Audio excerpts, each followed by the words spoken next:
안녕하십니까. 저는 서울아산병원 심장내과 현준호라고 합니다.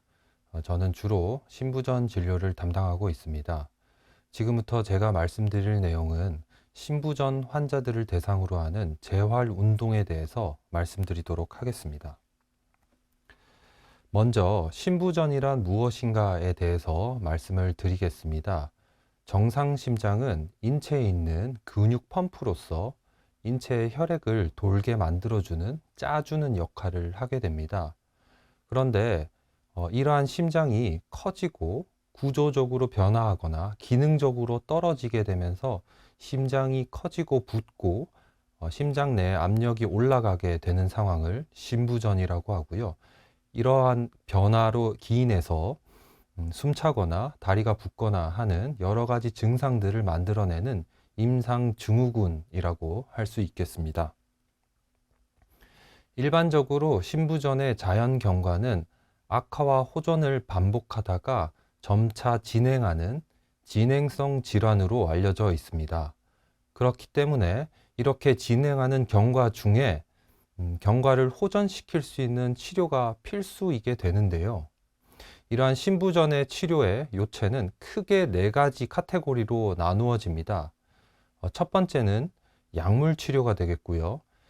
약물 치료에는 이뇨제와 같이 증상을 호전시키고 삶의 질을 올릴 수 있는 치료가 있고, 또 하나는 이전에 보여드렸던 것처럼 나빠지는 경과를 바꿀 수 있는, 즉 예후를 개선시킬 수 있는 약물 치료가 있습니다. 신부전 질환에서 이러한 약물 치료는 신부전 치료의 근간이 된다고 볼 수 있겠습니다. 그렇지만 이러한 약물 치료 외에도 여러 가지 약물 외 치료들이 도움을 줄 수 있는데요. 대표적으로 관상동맥 질환이 있는 환자에게서 스텐트를 시행한다거나, 급사의 위험이 높은 환자에게서 제세동기를 삽입한다거나, 심실제동기화 치료 또는 승모판 판막 클립 성형술 등 여러 가지 시술적 치료를 통해서 신부전 환자의 예후를 개선시킬 수 있고요. 또 하나, 신부전 환자에게서 수술적 치료도 도움이 되는 경우가 있습니다. 관상동맥 질환이 심해서 스텐트가 힘들 경우에는 관상동맥 우회 수술을 해볼 수 있고요. 판막이 좋지 않아서 신부전이 발생한 경우에는 판막 수술을 해볼 수 있고요. 중증 신부전으로 굉장히 신부전이 심한 상태로 진행한 경우에는 좌심실 보조 장치나 심장 이식과 같은 수술적 치료가 도움이 될 수 있습니다. 이렇게 약물, 비약물, 그리고 수술적 치료 외에도 아주 중요한 자리를 차지하는 것이 바로 이 재활치료와 영양, 그리고 교육이 되겠습니다. 그래서 제가 지금부터 얘기 드릴 부분이 이 심장 재활, 운동, 이 부분에 주로 포커스를 맞추어서 말씀드리겠습니다. 심장 재활이라고 한다면 여러 가지 포괄적인 역할을 하게 됩니다. 심장 재활 하면은 먼저 운동이라고 딱 떠오르실 건데요. 실제로 운동뿐만 아니라 이 환자가 심장 재활을 할 수 있냐 없냐, 또는 어디까지 할 수 있냐를 정확하게 평가하는 것이 가장 처음으로 중요하게 시행되어야 될 점이고요. 또 하나는 많이 간과하는 부분들이, 신부전 환자분들은 장이 다리와 같이 부어 있거나 또는 장으로 가는 피의 양이 떨어지면서 식사를 하였을 때 헛배가 부르거나 구역질, 구토와 같은 여러 가지 소화기 증상들이 발생할 수 있고요. 따라서 영양 결핍이 신부전 환자들에서 상당히 흔하다고 잘 알려져 있습니다. 그렇기 때문에 이러한 영양 중재, 상담, 개입이 매우 중요한 요소 중에 하나가 됩니다. 이 외에도 신부전 환자분들은 여러 가지 증상이 굉장히 중하기 때문에 이로 인해서 삶의 질이 매우 떨어져 있어서 굉장히 우울하고 힘들어하는 측면이 많이 있습니다. 그래서 이러한 측면에서 정신과적 치료 개입도 굉장히 중요한 요소가 되겠고요. 이 외에도 금연, 당뇨, 고지혈증, 혈압 등의 여러 가지 위험 인자들을 동시에 관리해 주는 것도 포괄적인 심장 재활의 카테고리에 속한다고 볼 수 있겠습니다. 그렇지만 이러한 심장 재활을 시행하는 비율을 국내에서 조사해 보면 심근경색이나 관상동맥 질환에 비해서 현저하게 신부전 환자들이 심장 재활 참여율이 떨어지는 것을 보실 수 있습니다. 이렇게 심부전 환자들이 심장재활을 참여를 잘 못하는 이유는요. 심부전 환자분들은 호흡곤란이 굉장히 흔하게 동반된 증상으로 가지고 있고요. 운동 능력이 많이 저하돼 있어서 내가 운동을 과연 할 수 있나 겁을 먹게 되고요. 근육이 많이 감소되어 있기 때문에 기운이 없고 움직이기 힘들어 합니다. 또 쉽게 피로하기 때문에 조금만 지치게 되면 바로 그 자리에서 운동을 멈추게 되기 때문에 심장재활을 참여하기를 굉장히 꺼려하고 운동을 하지 않으려고 하는 경향이 있습니다. 환자분들이 많이 물어보는 것 중에 하나인데요. 제가 심장 기능이 약하다고 하는데 심장이 많이 약한데 과연 제가 운동을 해도 되나요? 많이 물어보는데요. 그렇기 때문에 이 심장 재활, 운동에 있어서 첫 시작점은 정확한 환자 평가가 되겠습니다. 모든 심부전 환자들이 다 운동을 모두 다 할 수 있는 것은 아닙니다. 반드시 심부전 상태가 안정된 상태여야 하고요. 이러한 안정된 심부전 상태다라는 것을 평가하기 위해서는 주치의나 전문가로부터 운동이 가능한 상태인지를 정확하게 확인하고 시작하는 것이 중요하겠습니다. 환자분들이 또 하나 많이 물어보는 질문들이 그렇다면 운동을 해도 되긴 하는데 과연 내가 해도 다른 안 좋은 일이 생기진 않을지 많이 물어보십니다. 실제로 외국에서 대규모 심부전 환자를 대상으로 연구를 한 바가 있습니다. 운동을 하고 또는 운동을 하지 않고 일상생활만 한 환자들을 보았을 때 심부전이 악화가 되어서 입원하는 비율이 얼마나 되냐 차이가 나질 않았습니다. 또 하나, 내가 심장이 안 좋기 때문에 운동을 하다가 쉽게 넘어지거나 어지러워서 쓰러지는 경우에 뼈가 부러지거나 하면 위험하지 않을까요? 라고 생각할 수 있는데요. 실제로 낙상으로 인한 골절도 보시다시피 차이가 나지 않고요. 제세동기가 내 몸 안에 들어가 있는데 운동을 하다가 이게 잘못 작동하거나 문제가 되진 않나요? 라고 궁금해 하실 수 있는데요. 실제로 그렇지가 않습니다. 즉, 종합해 보면 심부전 환자에게서 안정된 심부전 상태이고 운동이 가능한 상태라고 확인이 된다면 운동은 안전한 치료 방법이 되겠습니다. 그렇다면 안전한 건 알겠는데 운동을 하면 어떤 측면에서 내가 좋을까요? 지금부터 말씀드리겠습니다. 먼저 이러한 심장재활을 통해서 운동을 지속적으로 적절히 잘 해 주시면요. 증상을 느끼는 정도가 떨어집니다. 즉 증상 경감을 통해서 나의 삶의 질이 향상될 수 있고요. 또 하나는 내가 운동을 했을 때 내가 100m만 걸으면은 100m 걷고 나면 좀 쉬어야 된다. 또는 오르막길을 한 1, 2m만 걸어도 조금씩 힘들어서 속도를 늦춰야 된다. 이런 상태에서 조금 더 길게 걸을 수 있네, 좀 더 빨리 걸을 수 있네, 좀 더 오를 수 있네 라고 생각하실 수 있는 그런 운동 능력이 향상될 수 있습니다. 또 하나는 심부전이 악화되어서 다시 입원하는 위험이나 사망사건과 같은 안 좋은 이벤트들이 위험이 감소하게 됩니다. 그렇다면 운동이 안전하고 좋은 것은 알겠는데 과연 어떻게 운동을 하는 게 좋을까요? 많이 물어보시는 질문인데요. 먼저 운동량, 그리고 운동 강도, 운동의 형태 이 세 가지 측면에서 나누어서 말씀드리겠습니다. 먼저 운동량은 지속 시간과 빈도를 말씀드릴 수 있겠는데요. 지속 시간은 최소 30분 정도는 넘어가는 것이 좋겠다 이고요. 그렇지만 이 운동 시간은 준비 운동, 끝내는 마무리 운동은 포함하지 않은 본 운동의 지속 시간을 말씀드리는 거고요. 이 하루의 운동량을 30분 이상을 한 번에 하실 수도 있고요. 또는 하루에 2번 나누어서 하실 수도 있습니다. 그렇지만 운동의 빈도는 일주일에 최소한 5일 이상 하시는 것을 추천을 드리고 있는 상태라서 가급적이면 평일에는 매일 하시는 것이 습관을 만드는 것이 좋겠습니다. 운동 강도는 얼마나 적절하게 강하게 잘 하고 있냐인데요. 가볍게 숨이 전혀 안 차게 심박수도 오르지 않는 상태에서 운동하는 것은 운동 강도가 너무 약하기 때문에 효과가 떨어지게 됩니다. 이러한 적절한 운동 강도가 이루어지는지를 모니터링하기 위해서는 가장 흔하게 쓰는 방법은 심박수, 맥박수를 측정하는 것이고요. 운동이 끝난 직후에 바로 직접 이 손목을 촉지한다거나 또는 요즘 스마트워치가 많은데요. 이 스마트워치를 이용해서 맥박수를 측정해 볼 수 있습니다.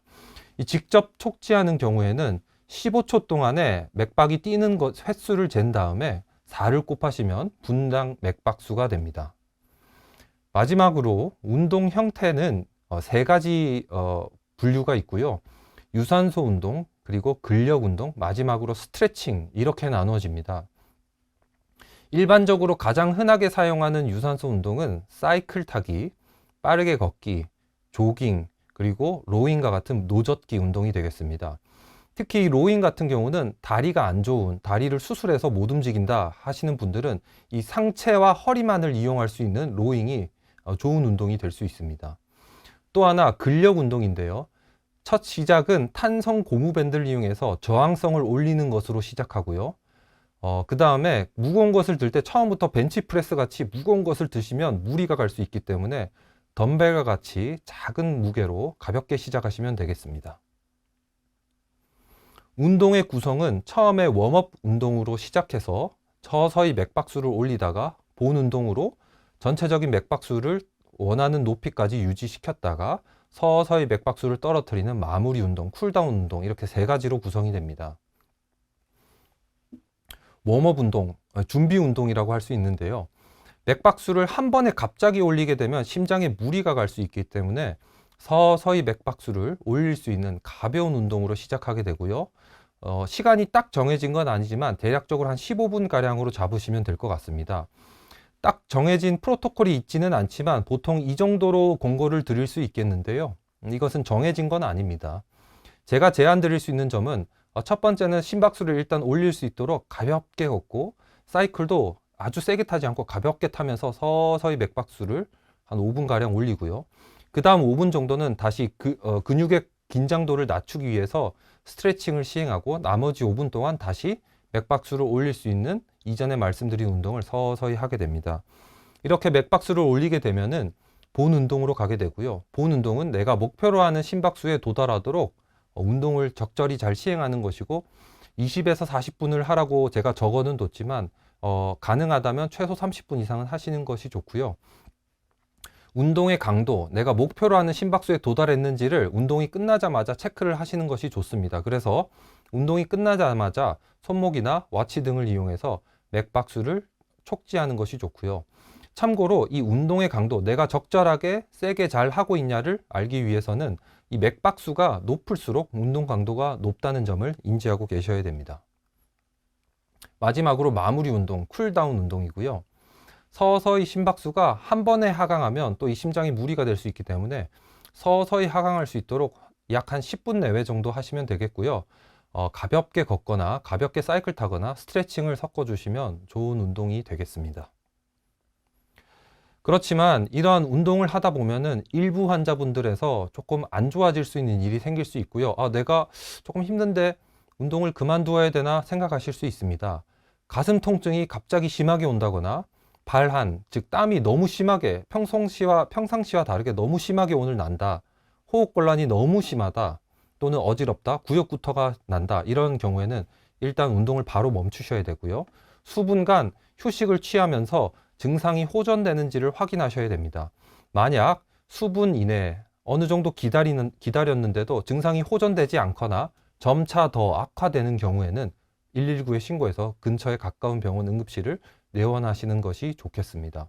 또한 관상동맥 질환이 있으신 분들의 경우에는 운동하다 보면은 협심증이 오거나 가슴 통증이 올 수가 있습니다. 이러한 경우에는 운동을 멈추고 기다렸다가 저절로 풀리지 않는다면 설하 니트로글리세린정을 사용해 보실 수도 있겠습니다.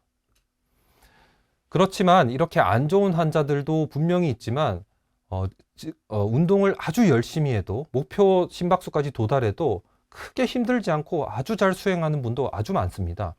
이러한 환자분들은 일반적으로 우리가 준비 운동 후에 어느 정도 심박수를 이루는 운동을 쭉 한 다음에 마무리 운동을 하는 방식으로 제가 얘기 드렸는데, 운동을 좀 더 세게 할 수 있겠다, 지금 전혀 크게 무리가 되지 않는다 하시는 분들은요, 고강도 인터벌 운동이라는 방식으로도 해보셔도 됩니다.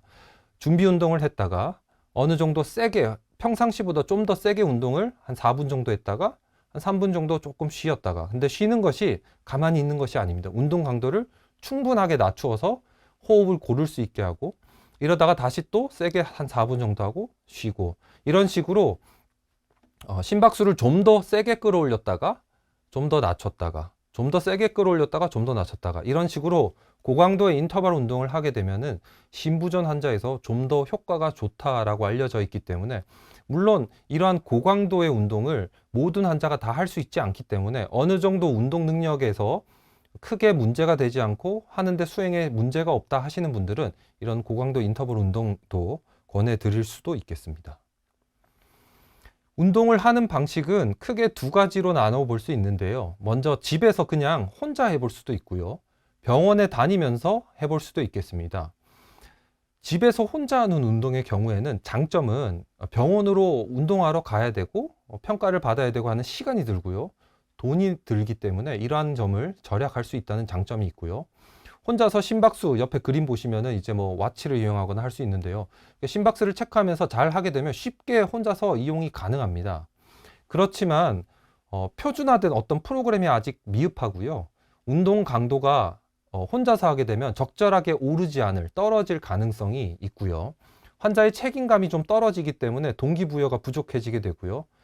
심부전이 조금 안정이 덜 된 분들의, 고위험 환자분들에 대해서는 안정성의 문제에서 자유롭지가 않습니다. 병원에 와서 하는 경우에는 여러 가지 장점이 있습니다. 일단 여러 병원 의료진들이 관리 감독하에 시행하기 때문에 안전하게 할 수 있고요. 적절하게 운동 강도를 제한을 해드리고 그 강도에 도달할 수 있습니다. 그리고 운동하는 것에 대해서 조금 더 운동 강도를 올리셔야 되겠네요. 또는 여기서 너무 과도하기 때문에 내리셔야 되겠네요. 지속 시간이 깁니다. 부족합니다. 등 여러 가지 피드백이 가능하다고요. 운동 외에 영양, 그리고 교육, 여러 가지 위험 요소 관리 등 포괄적으로 관리가 가능하다는 장점이 있습니다. 그렇지만 앞서 말씀드린 대로 시간이 필요하고요. 어느 정도 비용이 들고요. 그리고 이러한 점 때문에 이용도와 수능도가 조금 떨어진다는 단점이 있습니다. 저희 병원 심장재활센터는 오래되었습니다. 저희 병원 심장재활센터에서는 심부전 환자들에 대해서 3단계를 나누어서 환자의 심장 재활 프로그램을 적용하고 있고요. 보시다시피 뭐 교육, 상담, 영양, 응급 대처, 금연, 스트레스, 운동 이뿐만 아닙니다. 여러 가지가 있는데 제가 지금 간략하게 소개드리고 있는 건데요. 다양한 측면에서 관리를 해드리고 있고 어느 정도 운동을 적절하게 올라갈 수 있도록 평가하고 치료하고 교육하고 이를 진료에 접목해서 현재 진료를 시행하고 있습니다. 만약 기회가 되신다면 꼭 이용해 보시기 바랍니다. 이렇게 포괄적인 심장재활은 이뿐만 아니라 정확한 환자 평가, 그리고 환자에게 적절한 사회적 지지체계가 제공되고 있는지 또는 우울증이 얼마나 되는지를 설문해서 평가도 진행하고 있고요. 필요하다면 의학적인 개입도 시행하고 있습니다. 그래서 다양한 요소들을, 운동뿐만 아니라 여러 가지 요소들을 적절하게 개입하기 위해서는 심장재활을 이용해 보는 것도 아주 좋은 방법이 될 것 같습니다. 마지막으로 제가 외래 진료를 보면서 자주 받는 질문들인데요. 심부전으로 입원 치료를 하고 퇴원했는데 지금 증상이 하나도 없고 일상생활에 하나도 문제가 없고 운동을 조금 해봤는데 괜찮다. 그러면 내가 등산을 좀 해봐도 될까요? 물어보시는 분들이 간혹 있습니다. 심부전 치료가 잘 되어서 증상이 거의 못 느끼셔서 운동을 하는데 문제가 없는 것은 정말 다행인데요. 그렇지만 운동 자체, 등산이라는 운동 자체가 크게 문제가 된다는 것은 아닌데요. 다만 이제 막 심부전이 안정되어서 증상이 많이 경감되었는데 운동을 한 번에 세게 올리게 되면은 무슨 일이 생길지 아직 모르기 때문에 제가 보통 말씀드리는 방법은 운동을 점진적으로 서서히 올려야 된다라는 점이고요. 또 하나 생각해야 될 점은 이 운동하는 장소에 대한 문제입니다. 처음에 운동을 점점 세게 올려보지도 않은 상태에서 산 같은 장소에 갔다가 무슨 일이 생기게 되면은 119 신고를 해도 오기가 굉장히 힘들거든요. 대처가 힘듭니다. 그에 반해서 집안에서 사이클을 타다가 무슨 일이 좀 생겼다. 내가 전화를 해서 도움을 요청해도 되고 가족이 있을 경우에는 가족이 도움을 요청할 수 있는, 쉽게 구조의 손길을 받을 수 있기 때문에 가급적 운동의 강도는 천천히 올리시고 안전한 장소에서부터 시작하시라고 말씀드리고 있습니다. 두 번째는요. 매일 1시간씩 걷고 있고 숨도 별로 안 차고 땀도 하나도 안 난다. 근데 숨차게 운동하는 게 과연 맞나요? 제가 아까 이전에 말씀드렸지만 운동 지속 시간 자체는 1시간 비교적 적절한데요. 매일 하는 것도 적절하죠. 그렇지만 운동 강도의 측면에서 숨도 하나도 안 차고 땀도 하나 안 난다. 즉 운동 강도가 너무 약합니다. 그래서 이러한 환자분들에게서는 운동 강도를 올리라고 권해드리고 있습니다.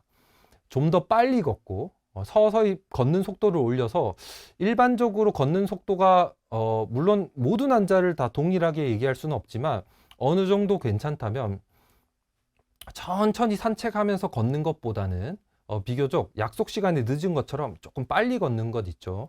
그 정도 속도로는 걸어 보시는 것을 추천드립니다. 세 번째로 운동과 음식에 대한 교육을 받고 싶은데 외래 진료 시간이 너무 짧아서 이런 걸 다 물어보기가 너무 미안하다. 그래서 좀 배울 수 있는 방법이 있나요? 물어보시는 환자들이 조금 있습니다.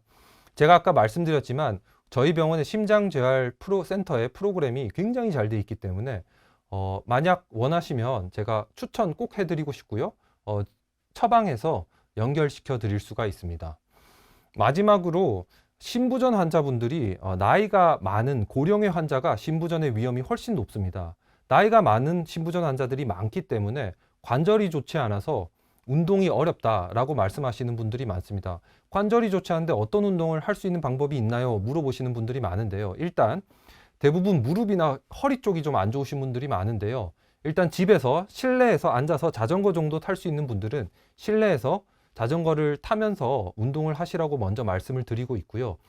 자전거 타는 것도 좀 힘들거나 발이 안 좋아서 자전거 페달을 밟는 게 아예 불가능하신 분들이 있거든요. 그러한 분들은 아까 말씀드렸던 노젓기, 로잉 머신 같은 게 요즘 꽤 잘 되어 있습니다. 그렇게 상체를 이용한 근력 운동, 유산소 운동을 하시도록 말씀드리고 있고요. 허리가 안 좋아서 이렇게 앉아서 노젓는 것조차도 불가능하다라는 분들이 있습니다. 그런 분들은 중력이 아예 가해지지 않는 물에서 하는 운동, 아쿠아로빅 가벼운 또는 수영 가볍게 하는 정도로 해보셔도 되겠습니다. 지금까지 심장재활 운동에 대해서 말씀드렸고요. 운동뿐만 아니라 포괄적인 심장재활에 대해서 간략하게 말씀드렸습니다. 감사합니다.